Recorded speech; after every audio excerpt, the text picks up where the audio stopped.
Um, Go okay. on. Which one do? Oh yeah, we got our Continue. next. So okay, this next half scene. Um, now the what our first half scene. Now here's the thing. Okay, sometimes when it comes to movies, I feel like I've seen them. I have an associated memory with seeing them, but I don't remember the movie itself. And it's hard to know if I'm remembering a movie based on the fact that I remember seeing it or if I'm remembering a VHS preview off of a tape. Because there's definitely scenes in this movie that I remembered, but I think I remember them from commercials for this movie. Anyway, this is Angels in the Outfield. Dad, when we gonna be a family again? A boy searching for a future. I'd say when the Angels win the pennant. And Williams and Norton collide, and the catch is blown. A coach running from his past. Are you cracking up, or is this a repeat of Cincinnati? No, it's nothing like that. And a team that's their only prayer. There's a thing called talent. They don't have it. God, if there is a God, maybe you could help him win a little. I'd really, really like a family. Ben Williams makes a miraculous catch. Holy cow! How do you do that? Two angels came out of the sky and they picked up Ed Williams. Great. A psycho kid. Oh, please, don't drink me. No. Just call me Al. No one can see me or hear me but you. Do you believe in angels? I must have been those. Angles in the outfield. Man. Justin, you gotta stop. You're being selfish. Stop it. Stop it. Get a drink of water. I may have to when it's your turn to talk next. Angles in the outfield. Angles in the Outfield. So this is about a young kid played by an exceptionally young. I don't know if it's pre Third Rock from the Sun. I think it is. Joseph Gordon-Levitt. Joseph Gordon-Levitt is in this, and he's a kid, like a wee little kid, and he's a wee little boy. He's a wee little boy, and he's a foster kid, and his dad is played by. He's one of those actors you know. I know him because I just saw him. He was one of the guys in Scream 6. It's Dylan Mulrooney, but I can't think of anything you would know him from. But I definitely know you know him, and he's a comedic bad father. The number one thing about plot of this movie is there's a foster kid, and he prays to heaven, and heaven sends him a bunch of angels to help his favorite baseball team cheat at baseball. That's straight up what he does. That's straight up what they do. We're going to get into it. But it's so cliched. Like, it's so cliched that it borders on parody. But I think it's sincere. So, like, the kid is in a foster home. And his dad shows up at the beginning. And is like, yeah, kid. I don't want you or love you. And I'm going to abandon you. Bye. But he says it in the gruff dad way, you know? And so he leaves. And he's like, the only way we'll ever be a family is if the Angels, you know, your favorite team is still the Angels, right? And he's like, yeah, the only way we'll win or we'll be a family if they win some baseball tournament. And he's like, all right, okay, cool. And then he prays for it to happen. And then these Angels show up while he's watching this baseball game, and they start helping the baseball team win games. And but it's not like in ways that are subtle. So at a point Christopher Lloyd shows up, and he's the boss angel. He's like, yeah, we help people who our help is random and sporadic, and you never know when it's going to happen, and it might not happen today, it might happen tomorrow, and the rules of it happening are different at best from game to game. And so he's like, oh, and the number one thing is you can't tell anyone about us. And then he flies off, and you don't see him again for pretty well the rest of the movie. And yeah, the Angels are helping this baseball team win baseball games. And I'm just like, okay, so Angels are real. It just sort of seems to me. Angels are real, and for some reason they want to help cheat at They baseball. want to help this kid cheat at baseball. Yeah, for some reason. And I'm just like, it just seems like there could be better uses of resources in terms of Angels than helping some kid win baseball games. I mean, I could see you getting one angel, and he's your guardian angel. No, That's not a there's like a that's not that's not team of that's not angels. that's not that's not a waste of angel resources. But having a team of angels put onto the case for the baseball game, that feels like a And the waste. movie does this seemingly does this thing where like obviously only the one kid can see the angels, and so he shows up and they start winning, but the angels are causing them to do supernaturally impossible things. So the guy catches the ball and he like bends his body in a way that is impossible and catches it by leaping into the air.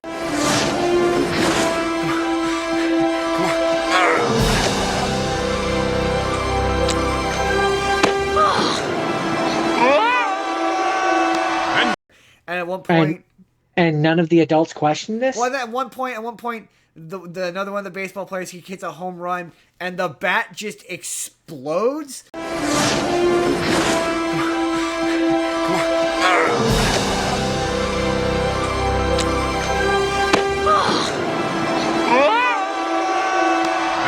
And yeah, no, none of the adults are like, they're all like, well, angels are real in like a hypothetical sense kind of way. So like eventually the Joseph I mean, Gordon-Levitt. okay, even ignoring the angels of it all, you think they would be like, yeah, these kids are supernatural and weird, and this is different, and what the hell is Well, going on? only Joseph Gordon-Levitt can see the angels. So he's got a little kid Sure, best friend. that's not He's the that's only not one what who I'm can see saying the though. angels. I'm saying that the adults are, as far as the adults are concerned, or any of the other people that aren't Gordon-Levitt, they're seeing these kids do things that kids can't do. Oh no, it's not that the kids are doing stuff. It's the baseball players who are doing it. So the angels are helping the baseball players. Are the angel, are, yeah, so they're seeing kids do things that kids can't do because the kids are baseball players, No. right? It's like the team is basically the Anaheim Angels, like the Major League Baseball team. Okay, okay. Then they're seeing adults do things that adults can't do. Yes, You're yes, yes. you're No, skating by what I'm no, saying. no, no. The basically they're like Major League Baseball playing team. It's Right. like That the everybody is Toronto Blue Jays basically level of that baseball team. everybody is seeing Do impossible do things, yes, and and nobody nobody is questions it. Yes, questioning. yes. That's the yes. Okay.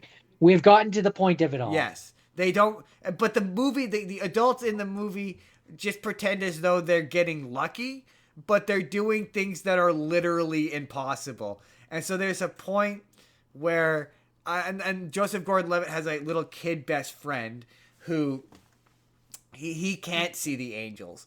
And so there's one of the stadium's commentators. So the whole plot of the movie is they become close with the coach of the Angels, who is keeping them around because he thinks that they're good luck. And the kid saying that he's seeing angels, but he doesn't really believe him. But this impossible stuff keeps happening that he can't really explain. So that's just sort of causing him to believe that the angels are real.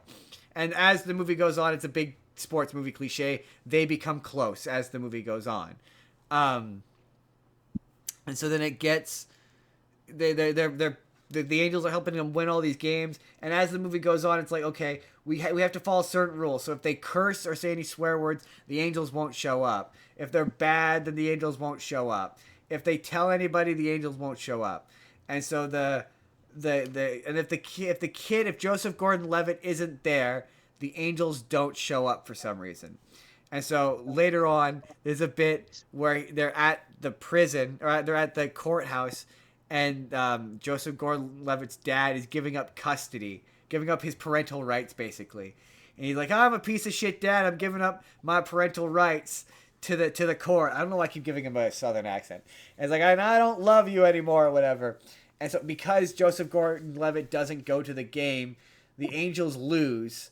and the Joseph Gordon-Levitt's little best friend is crying, and the coach, played by Danny Glover, is like, don't worry about it, kid. It's just one game, whatever. And they the little kid tells this commentator guy who hates the coach for reasons that are never really explained. Um, and he tells the press that the